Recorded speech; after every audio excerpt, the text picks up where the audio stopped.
আসসালামু আলাইকুম ওয়া রাহমাতুল্লাহি ওয়া বারাকাতুহু। ইন্নাল হামদালিল্লাহি ওয়াহদা ওয়াসসালাতু ওয়াসসালামু আলা মান লা নাবিয়্যা বা'দা ওয়া বা'দ। আউযু বিল্লাহি মিনাশ শাইতানির রাজীম। ফামান তাতাওয়া খায়রান ফাহুয়া খায়রুল লাহ ইলাল আখিরিল আয়া। আলহামদুলিল্লাহ, সমস্ত তারিফ, সমস্ত প্রশংসা আল্লাহ পাকের জন্য, যার অশেষ মেহেরবানিতে আমরা আজকে পবিত্র শাবান মাসের কিছু আমল এবং তার ফজিলত সম্পর্কে আলোচনা করার সুযোগ পেয়েছি। সে আল্লাহ তাআলার দরবারে শুকরিয়া আদায় করছি, আলহামদুলিল্লাহ। প্রিয় দর্শক ও শ্রোতা মণ্ডলী, আপনারা যে যেখান থেকে দেখছেন, আপনাদের সকলকে আমরা আন্তরিক মোবারকবাদ জানাচ্ছি আমাদের আজকের এই আলোচনায়। আজকে আমরা শাবান মাসের অত্যন্ত গুরুত্বপূর্ণ কিছু ফজিলত বা শাবান মাসের যে আমল, এই আমল সম্পর্কে সংক্ষিপ্ত আলোচনা করার চেষ্টা করছি ইনশাআল্লাহ। শাবান মাসের যেই ফজিলত বিশুদ্ধভাবে বর্ণিত হয়েছে আল্লাহ রাসূল সাল্লাল্লাহু আলাইহি সাল্লাম থেকে, তা হচ্ছে এই মাসে অধিক হারে সিয়াম পালন করা। এ ব্যাপারে আমরা কিছু হাদিস উল্লেখ করছি। যেমন হাদিস বর্ণিত হয়েছে সুনানে আন-নাসাই এর 2357 নম্বর হাদিস। ওসামা ইবনে জায়েদ রাদিয়াল্লাহু তাআলা আনহু তিনি এই হাদিসটি বর্ণনা করছেন। তিনি আল্লাহ রাসূল সাল্লাল্লাহু আলাইহি সাল্লামকে জিজ্ঞাসা করলেন, ইয়া রাসূলুল্লাহ, লাম আরাকা তাসুমু মিনাশ শুহুরি মা তাসুমু মিন শাবান। হে আল্লাহ রাসূল, আমি আপনাকে শাবান মাসে যত সিয়াম পালন করতে দেখি, অন্য মাসে এত সিয়াম পালন করতে দেখি না।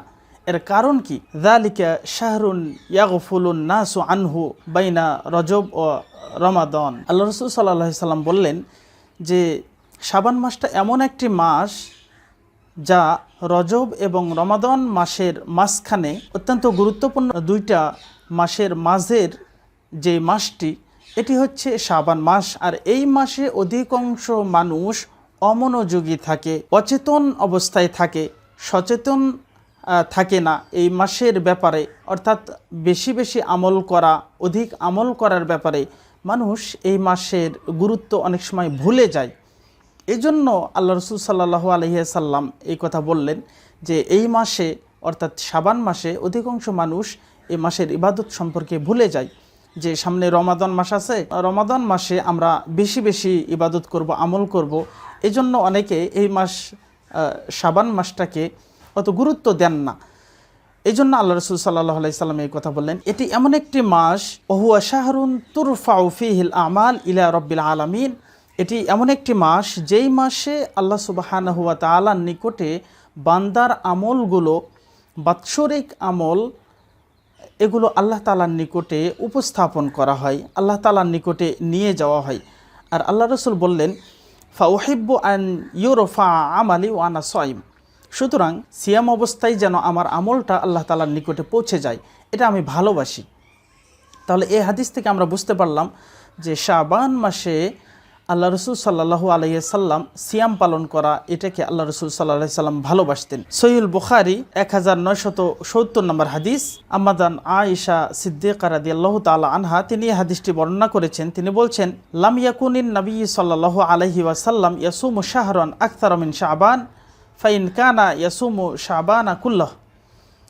আল্লাহ রাসূল সাল্লাল্লাহু আলাইহি সাল্লাম রমাদান মাসের পরে অন্য কোনো মাসে এত সিয়াম পালন করতেন না যত সিয়াম পালন করতেন শাবান মাসে।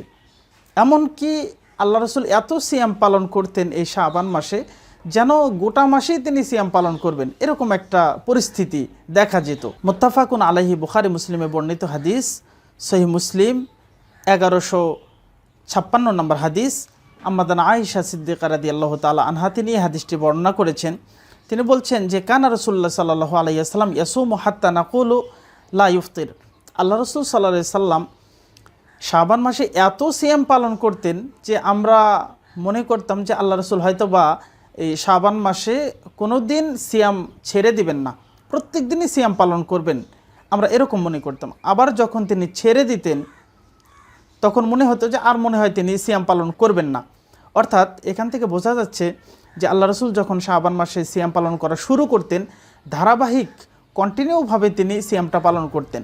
আবার যখন ছেড়ে দিতেন কন্টিনিউ কয়েকদিন তিনি ধারাবাহিকভাবে ছেড়ে দিতেন। এই হাদিস থেকে আমরা এটি বুঝতে পারছি। তিনি বলছেন ওমর ওয়াইতু রাসূলুল্লাহ সাল্লাল্লাহু আলাইহি ওয়াসাল্লাম ইস্তাকমালা সিয়ামা শাহরিন কত্তু ইল্লা রমাদান ওমর ওয়াইতুহু ফি শাহরি আকতার মিনহু সিয়ামান ফি শাবান।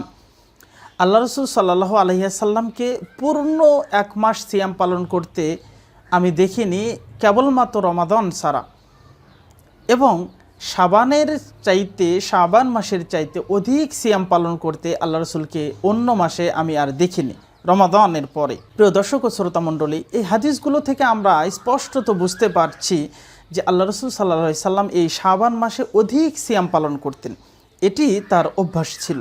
প্রিয় দর্শক ও শ্রোতা মণ্ডলী, আজকের আলোচনা এখানেই আমরা শেষ করছি। সুবহানাকাল্লাহুম্মা বিহামদিকা আশহাদু আল্লা ইলাহা ইল্লা আনতা আস্তাগফিরুকা ওয়া আতুবু ইলাইক। ওয়াসসালামু আলাইকুম ওয়া রাহমাতুল্লাহি ওয়া বারাকাতুহু।